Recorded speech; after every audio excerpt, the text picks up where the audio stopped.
پاکستان کے سپورٹس کے لیے ایک ناقابل تلافی نقصان پہنچایا گیا ہے۔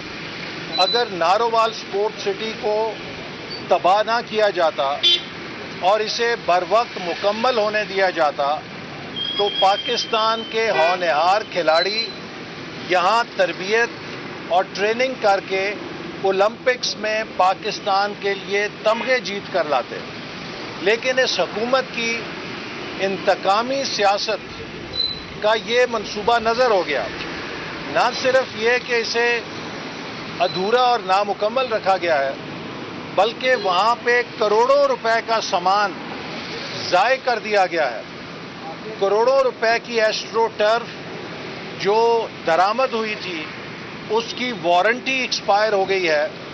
اسی طرح کروڑوں روپے کا ایتھلیٹک ٹریک جو دنیا کا بہترین کوالٹی کا تھا اس کی ایکسپائری ہو گئی ہے وارنٹی کی، اور وہ سارا سامان ضائع ہو گیا ہے۔ کون ذمہ دار ہے اس نقصان کا جو وہاں پر کیا گیا ہے؟ وہ کرکٹ سٹیڈیم جہاں پاکستان کی قومی کرکٹ ٹیم میچ کھیل کر آئی تھی، اور جس کے بارے میں وہاں مصباح الحق نے یہ کہا تھا کہ جب میں دبئی جاتا ہوں تو میں وہاں کے کھیلوں کے کمپلیکس دیکھ کے دعا کیا کرتا تھا کہ پاکستان میں ایسے کب منصوبے لگیں گے۔ تو مجھے نارووال آ کے پتہ لگا ہے کہ یہ تو بن چکے ہیں۔ ایسے منصوبوں کو آج اس حال میں پہنچا دیا گیا ہے کہ اس کرکٹ سٹیڈیم میں 4-4 فٹ گھاس اگی ہوئی ہے، شیشے ٹوٹ گئے ہیں، تو نقصان ہو گیا ہے۔ کون ذمہ دار ہے؟ کل وفاقی وزیر صاحبہ سے جب میں نے یہ پوچھا کہ اگر میرا گناہ یہ ہے کہ نارووال میں یہ منصوبہ کیوں بنا، تو آپ یہ فرمائیے کہ بدین میں اپنے حلقے میں جو آپ نے 2 منصوبے بنائے ہیں کیا وہ حلال ہیں؟ تو انہیں بہت غصہ آیا۔ انہوں نے کہا کہ نہیں، وہ پسماندہ علاقہ ہے اور ہمارا حق ہے کہ ہم وہاں پہ منصوبے بنائیں۔ تو میں نے کہا کہ یہی ہمارا کیس ہے، ہمیں آپ کے بدین کے منصوبوں پر اعتراض نہیں ہے۔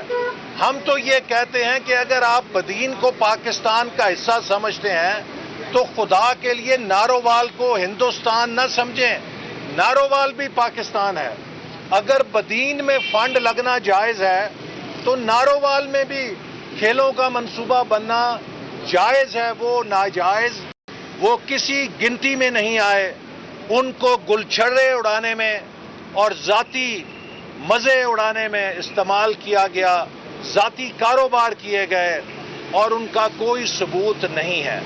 اب جب ان کا فیصلہ آنے والا ہے تو یہ الیکشن کمیشن پر دباؤ ڈالنے کے لیے، الیکشن کمیشن کو بلیک میل کرنے کے لیے اپنے وزراء کے ذریعے چیف الیکشن کمشنر اور الیکشن کمیشن پر بدترین توہین آمیز اور جارحانہ حملے کر رہے ہیں، اور یہ بات بھول گئے ہیں کہ جب یہ چیف الیکشن کمشنر پر الزام لگاتے ہیں تو چیف الیکشن کمشنر کا نام اپوزیشن نے تجویز نہیں کیا تھا، چیف الیکشن کمشنر کا نام خود حکومت نے تجویز کیا تھا، جس کو اتفاق رائے کے لیے اپوزیشن نے قبول کیا تھا۔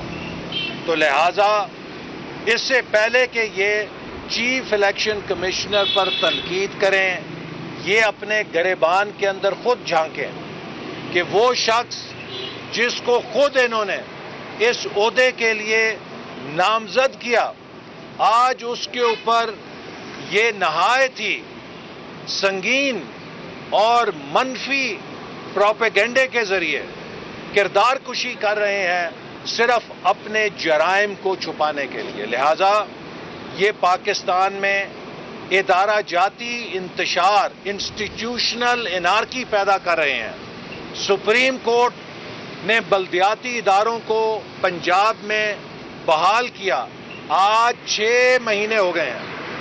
پاکستان کی 73 سالہ تاریخ میں کوئی ایک مثال نہیں کہ کسی سول جج کے فیصلے کو بھی 6 مہینے کے لیے کوئی نظر انداز کرے.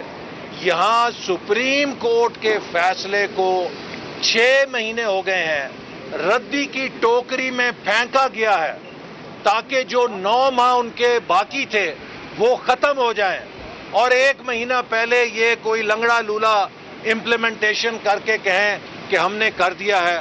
اور مجھے حیرت ہے, میرا دل خون کے آنسو روتا ہے کہ سپریم کورٹ بھی اس بدترین کنٹیمپٹ آف کورٹ کا نوٹس کیوں نہیں لے رہی. ہم نے تو بیانات کے اوپر کنٹیمپٹ بھگتی ہے, یہاں پہ سپریم کورٹ کے فیصلوں کی بدترین کنٹیمپٹ ہو رہی ہے اور کوئی پوچھنے والا نہیں ہے.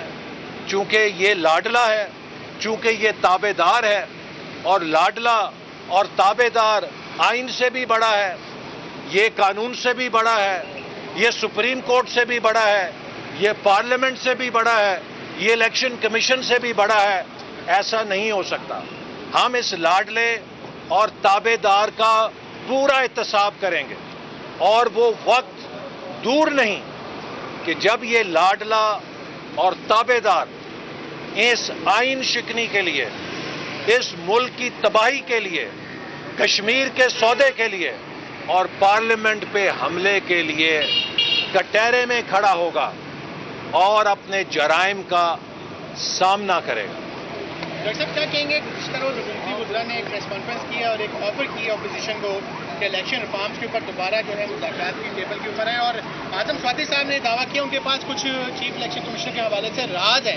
تو یہ کیا کہہ رہے ہیں کہ کس حد تک حکومت ایک طرف بلیک میلنگ پہ بھی جا رہی ہے اور دوسری طرف اپوزیشن کو مذاکرات کی دعوت دے رہی ہے؟ دیکھیے, جو انتخابی اصلاحات کا پیکج ہے وہ انتخابی دھاندلی کا پیکج ہے, اس لیے کہ اس کے اندر حکومت نے ووٹر لسٹ کو الیکشن کمیشن سے لے کے وزارت داخلہ کے متحد کر دیا ہے. اس کا مطلب یہ ہے کہ صرف وہی ووٹر ہو سکتا ہے جس کو حکومت اجازت دے گی. وہ اپوزیشن کے جتنے مرضی ووٹ نکال دیں لسٹ سے یا ان کو کسی دور افتادہ پولنگ سٹیشن میں ڈال دیں, کوئی ان سے باز پرس نہیں کر سکے گا.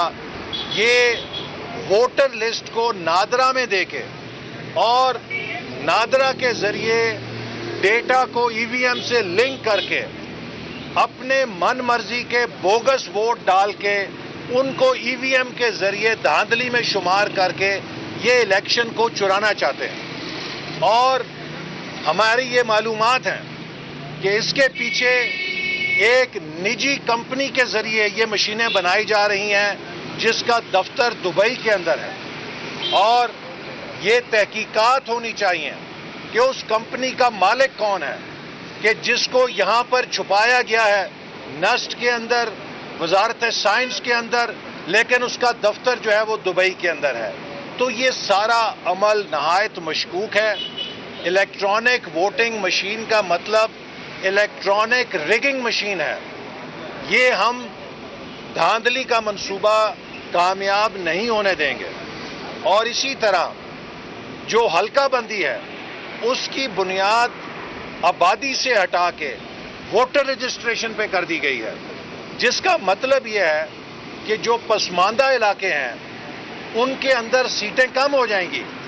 بلوچستان, خیبر پختونخوا اور ساؤتھ پنجاب اور انٹیریئر سندھ جہاں پہ ووٹر رجسٹریشن آبادی کے لحاظ سے نسبتاً کم ہے, ان کی نمائندگی پارلیمنٹ میں کم ہو جائے گی. تو یہ اس بنیادی اصول کے خلاف ہے جو آئین کے اندر 1 پرسن 1 ووٹ کا جمہوریت کے لیے طے کیا گیا ہے. اور اسی لیے جو حلقہ بندی ہے وہ بھی آبادی کے تناسب سے ہوتی ہے جو آئین کے اندر درکار ہے, اور یہ اس کو ووٹر کے ساتھ آپ چینج کرنا چاہتے ہیں. تیسری بات, آپ دیکھ رہے ہیں احسن اقبال اسلام آباد. سبسکرائب کریں اور بیل دبائیں تاکہ کوئی خبر رہ نہ جائے.